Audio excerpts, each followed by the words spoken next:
On the 80th anniversary of the liberation of Auschwitz comes an unprecedented exhibition about one of history's darkest moments. Auschwitz, not long ago, not far away, features more than 500 original objects, first-hand accounts, and survivor testimonies that tell the powerful story of the Auschwitz concentration camp, its history and legacy, and the underlying conditions that allowed the Holocaust to happen. On now exclusively at ROM. Tickets at rom.ca.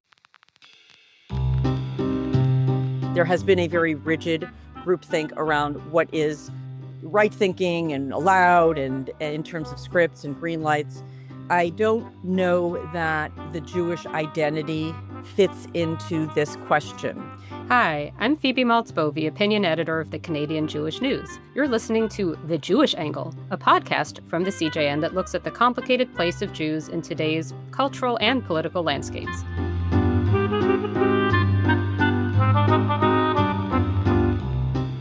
And I'm delighted to have on today the acclaimed author and journalist Sharon Waxman. She is the founder, CEO, and editor-in-chief of The Wrap and was a Hollywood correspondent for the New York Times.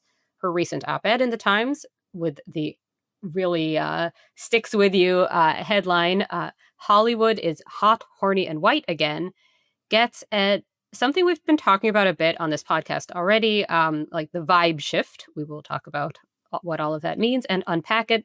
Sharon, welcome to The Jewish Angle. Thanks for having me.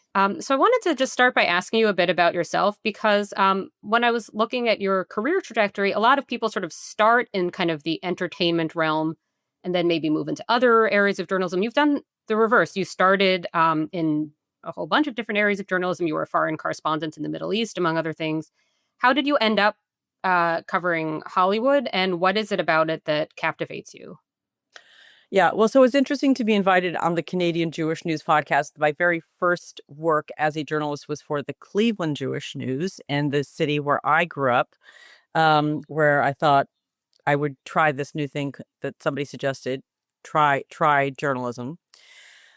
And I ended up in Hollywood because, very simply, I was kind of a victim of the early waves of contraction in journalism when the internet hit in the 1990s, and there were just no jobs to be had. And I'd wanted to be a foreign correspondent, and I was a foreign correspondent, as you pointed out, for over 10 years, but I couldn't get hired in a full-time role. And in fact, that was already the time when newspapers, which is what I was writing for, were starting to close all their foreign bureaus. So there really were no more jobs. So finally, I just tried to get a job anywhere that I could, and I got a job finally with the Washington Post in California, where I never had intended to go or live or had really ever set foot. So it was actually just a confluence of my desperation in needing a job and the opportunity that the Washington Post was willing to give me as they were expanding their coverage of culture, celebrity, and all of that, the force that became. So I started out as a more general feature writer and then honed in more carefully on Hollywood as I got to know that beat, and I found it really interesting. And then the New York Times hired me to do just that. On the topic of your recent New York Times article, you're writing about basically how there was this, and this is something that regular listeners of this podcast will have heard a bunch about, the 2010s, there was this kind of, whether you call it wokeness, whatever you call it, there was this moment of this kind of hypersensitivity in culture, a lot of focus, sometimes in a kind of eat your vegetables packaging, on progressive messaging, not just having diverse casts and creators, but also that, works needed to have a certain type of message. Things seem to be changing, and that's what you were writing about in this op-ed. I want to just jump in, because it's the Jewish angle, with a Jewish question about this, which is what I wanted to ask, what you think it means for Jews that Hollywood is hot, horny, and white.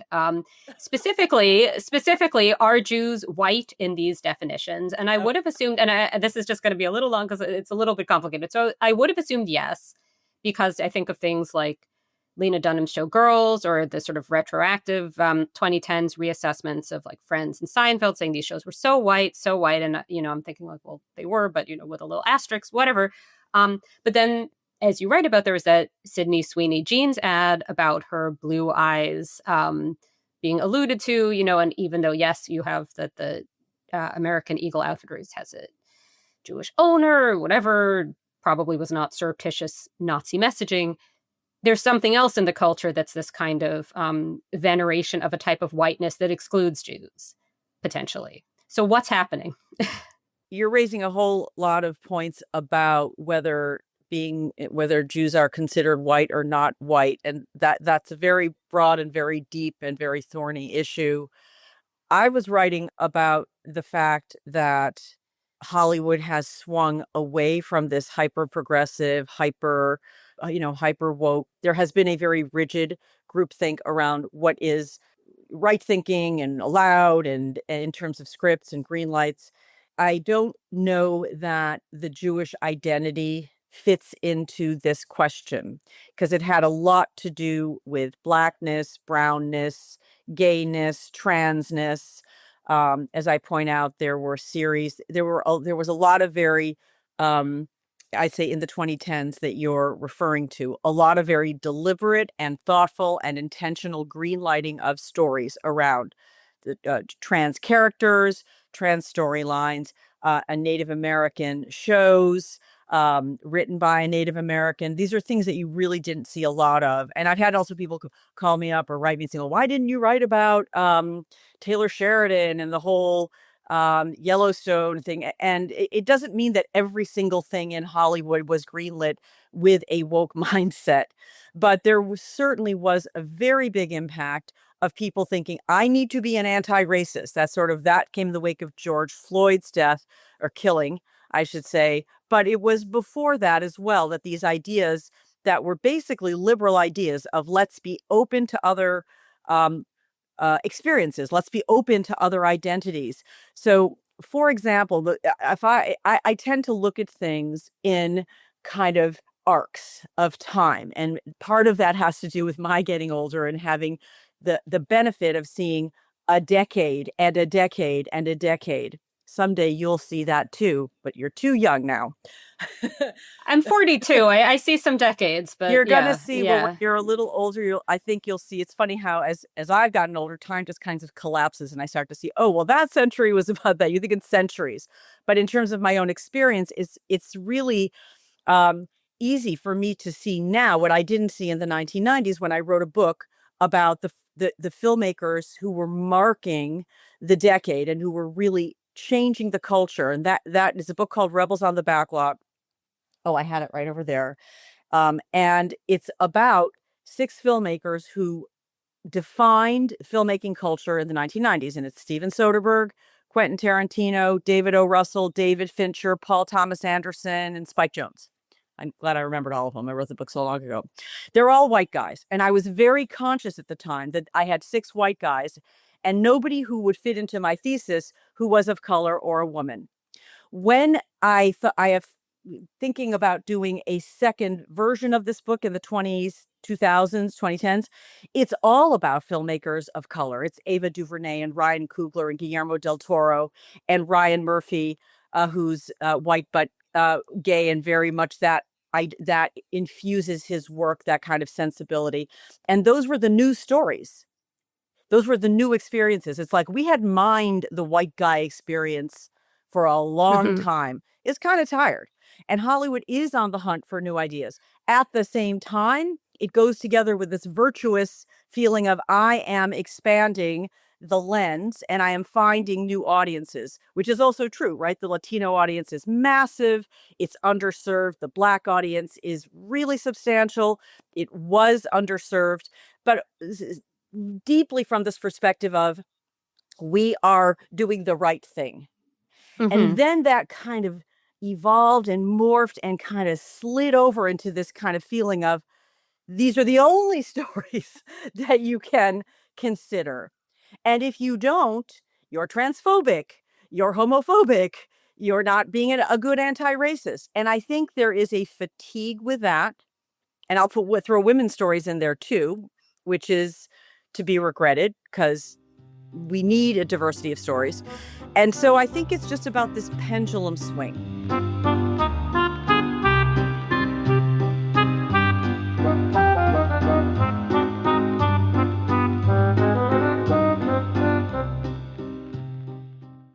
On the the 80th anniversary of the liberation of Auschwitz comes an unprecedented exhibition about one of history's darkest moments. Auschwitz, not long ago, not far away, features more than 500 original objects, first-hand accounts, and survivor testimonies that tell the powerful story of the Auschwitz concentration camp, its history and legacy, and the underlying conditions that allowed the Holocaust to happen. On now exclusively at ROM. Tickets at rom.ca. I agree and disagree. Like, Jews certainly did not ever fit into it in the sense of being considered a marginalized group to be lumped in with the other ones that you've mentioned in terms of like trans people, like Black you're people, putting it, women. you're putting it a different way. Not to be lumped in, to be valorized, to Right. be validated. I'm saying this was not a, to- so this to- is what to my be- own this is what my own book was about in part. So I am The Perils of Privilege from 2017 about it's a lot about privilege accusations, like your privilege is showing and so forth. But I write about like how Interesting. Jews fell outside of that framework and were sometimes held up as kind of epitomizing privilege and what that's all come to mean. But I think, yeah, I mean, today it's complicated because you get, on the one hand, on the left, there's this kind of ramping up of that sort of thing with kind of sometimes related to the Middle East, sometimes not, while at the same time you have on the right a whole different thing. But what I wanted to ask, though, just more about the kind of culture wars stuff generally, because I'm thinking a lot of like, so Justine Bateman, the actress and I believe filmmaker, also tweeted right after Trump won again that people weren't going to have to walk on eggshells anymore. And I think this did get at something real about the sort of emotion, whether it was exactly at that time or just, like you say, these things are not all in one instant. But I'm something I've been trying to sort out when I think through these things is whether we're seeing kind of a sense of relief at entertainment not always having to function as a kind of eat your vegetables op-ed type function, or whether we're maybe also seeing a kind of turn to a new right-wing narrowing, maybe even censoriousness. And I wonder this because of an area I'm more familiar with than Hollywood. I'm not at all familiar with Hollywood. I'm very familiar with old Britcoms. But there's a lot of speech suppression in academia now, right? It's sort of like where there had been kind of speech suppression in one direction, now there's speech suppression in a different direction and arguably a lot stronger. But I guess what I'm wondering is are we looking at renewed artistic freedom or renewed freedom to sort of put, whether you look at it as artistic or to put business interests first, or are we looking at outright pressure to produce conservative content, even if that's not what audiences want? No, it isn't that there's right-wing pressure to produce right-wing or non-woke material. It is this sort of exquisite antenna about the zeitgeist that Hollywood generally feels, intuits, and it both, takes the sense of the moment and builds that into what the products that's making, and it also impacts that zeitgeist, right? It's a two-way directional thing. It's reflecting it and it's also affecting it. And in this case, I think that it is this very clear sense that that page is being turned. And obviously Trump being elected, which was unexpected in liberal circles. It was a shock, I think. The second election of Trump, the first one was a shock too, in many circles. But I think also there was this thing that worked in the Trump campaign, which was driving relentlessly this message that trans people are taking over our culture and they're, infecting your schools and they're kidnapping your children. Some of that really seeped into the mindset of people who were centrist among the liberal enclaves of Hollywood as well. And that's why I point out that somebody like Brian Grazer, who was very much a liberal socially, admitted recently that he voted for Trump, which was really a shock, actually. And I'm sure I know of other people who have since told me that they voted for Trump, and it's been shocking to me to find out that they are generally Democrats and they voted for Trump. They didn't trust Kamala Harris for whatever reason.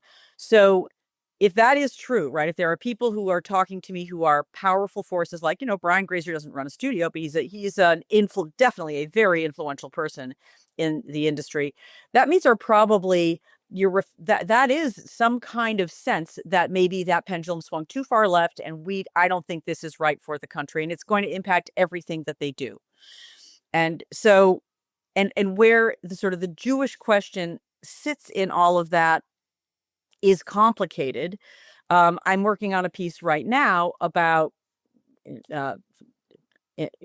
appropriately, where I'm speaking to Canadian Jewish News. So I'm writing about the Toronto Film Festival and this Jewish documentary by Barry Average about October 7th, the story of a grandfather who went to save his children and grandchildren when October 7th attack was happening, and that the documentary was invited and then disinvited for some bullshit reason, like the Hamas footage wasn't licensed, which is yes, we have covered this in the Canadian Jewish News. Well, not on the specific podcast, no, but just keep going. Yes, I just give you the context for those who just might be a reminder. So anyway, this is already upon us. So it's this strange tension within the liberal community between Jews who are liberals and in that side of the community in Hollywood who feel that they've been betrayed by their progressive compatriots for whom they have fought and marched and donated for many years. And then this idea that any story that involves a positive message about Jews or Israel is not allowed to be told. So that is definitely a force that's going on. I don't really think it's related to the woke, anti-woke things so much as really?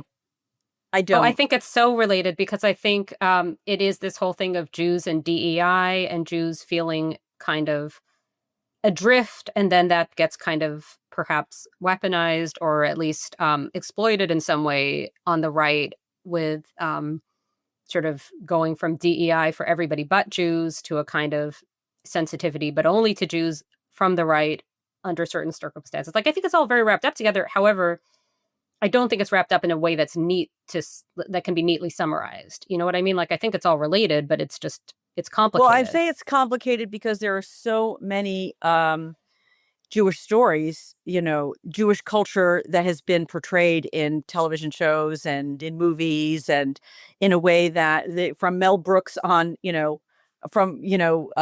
Goldberg, actually, if you go back 100 years on down. A friend of mine did a very good documentary about Mrs. Goldberg. I knew nothing about her, but she was very famous Jewish star, television star in the early 20th century, early days of television.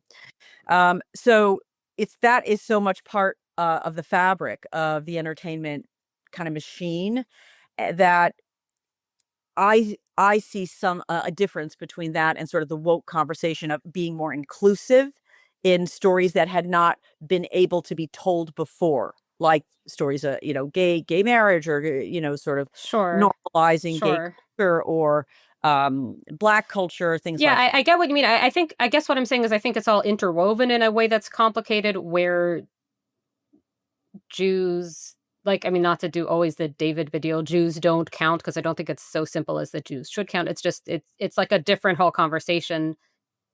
But I think what was tricky is that for a time there could only be one conversation. But I wanted to talk about, so you make a really good point in your article about the difference between Hollywood's sort of partly cosmetic embrace of diversity and the largely unchanged reality of who's actually in charge. And I'll quote from your piece where you're talking about the backlash, right? That's, quote, possibly because the leadership in Hollywood remains overwhelmingly white and male, end quote. So I want to unpack this a bit, just because what decision makers want and what audiences do isn't always aligned. And you write another quote, in the end, Hollywood is in the business of giving its audience what it wants, not what it thinks it should want, end quote. So there is a way that the hypersensitive 2010s plus were off-putting to many, including many women and many people of color.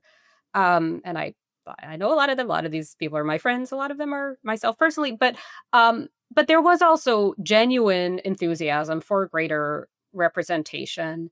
So I guess what I'm trying to disentangle here is, is there an extent to which this backlash isn't finally the people will get what they want and the sensitive antenna, sussing that out, as versus a bunch of white men freed up to do things that are of interest to white men. I don't think it works that way. The white men, and it isn't only, but it is mostly white men who run the industry. Um, a lot of people, and they don't just sit down and just say, yes, we'll make that movie. No, we'll make that movie. They run a company and they have people who make those decisions. And, if there's a very big movie, maybe it goes all the way up to David Zaslav at Warner Brothers. But most of the time, that's going to be a decision made by the people who run the studio. That's Mike DeLuca and Pam Abdi. And they have very, diverse tastes, and their job is to give audiences what they want. So I know these are businesses and they're run as businesses. And these are business decisions about what might make $1 billion at the box office, or what might drive subscriptions on HBO. Casey Bloys, who's running HBO. I'm just taking Warner Brothers as an example, but you could take really any studio. Casey Bloys is not making decisions at all on HBO about what do I think us white guys want. No, that makes sense. So that's interesting. But I want to just follow up on that, because another industry that I know better than I know Hollywood would be publishing, book publishing. And there, it seems like you have also like there's the older higher ups versus younger staffers types of conflicts that seem to be still ongoing, and that doesn't seem to be obsolete. And it doesn't seem that publishing has ever had a vibe shift, or at least from what I've heard, it does not seem that that's really happened. Not had a vibe shift? Not really the same way that Hollywood has. I mean, against wokeness, you're saying? Right. Yeah. Well, it'll probably come, I imagine. But because these pendulums don't just work in one industry, they tend to work across society and culture in general. There is definitely a generational divide. Absolutely. The people who run the place, who see the signs, right? Who notice Trump's getting elected, who see that he's cracking down, suing studios, launching investigations into. They're not immune. They're not dumb. They're seeing which way the wind is blowing, and it's this combination of like, probably it's like a little much, right? I cite the fact that the Pixar movies at Disney, I had a Disney executive who said, yeah, it seems like they're, a little bit too much of the same thing, right? And you can see the Pixar movies have not done particularly well of late at the box office. There's lots of reasons why that might be. And I have my experts on Pixar on my staff, and they are absolutely, I would say, Talmudically knowledgeable about Disney and Pixar, and more knowledgeable than I am. So I wouldn't say that is the reason, but it is something that is noticeable. But I just wanted to ask just one last bit, because I know we're getting a little late, is just to, you talk about Trump suing companies. Yes. So how is that not right-wing censoriousness? How is that not a It non-market? Because that's not the market wanting what it wants. That's not audiences being bored by some kind of like hyper woke it's bullying, narrative. It's intimidation. It's not technically, it's not censorship, but it's more insidious than that.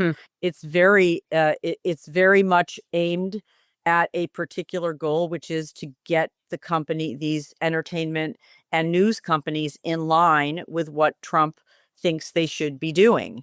So for sure, it's complicated. But the point that I'm making in the piece, Phoebe, is not that this is some kind of knee-jerk response against that. It's more subtle and it's more complex than that. And it certainly did start before Trump got elected. It didn't happen from the day he got elected. Sharon Waxman, this has been fantastic. What do you want to promote, and where do we find you? If you are interested in entertainment culture and the business of entertainment, I recommend people check out thewrap.com. Check us out, and we've got it's very good reporting and very good columnists, and not just when I weigh in. There's lots of other great voices on The Wrap. Thank you so much, Sharon Waxman, for coming on The Jewish Angle. Thank you.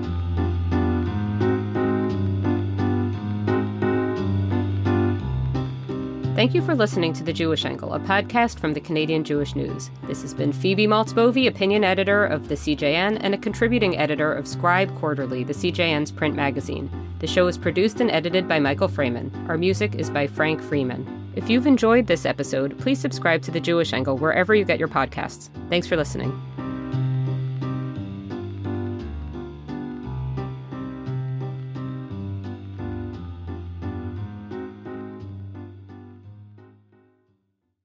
On the 80th anniversary of the liberation of Auschwitz comes an unprecedented exhibition about one of history's darkest moments. Auschwitz, Not Long Ago, Not Far Away, features more than 500 original objects, first-hand accounts, and survivor testimonies that tell the powerful story of the Auschwitz concentration camp, its history and legacy, and the underlying conditions that allowed the Holocaust to happen. On now exclusively at ROM. Tickets at rom.ca.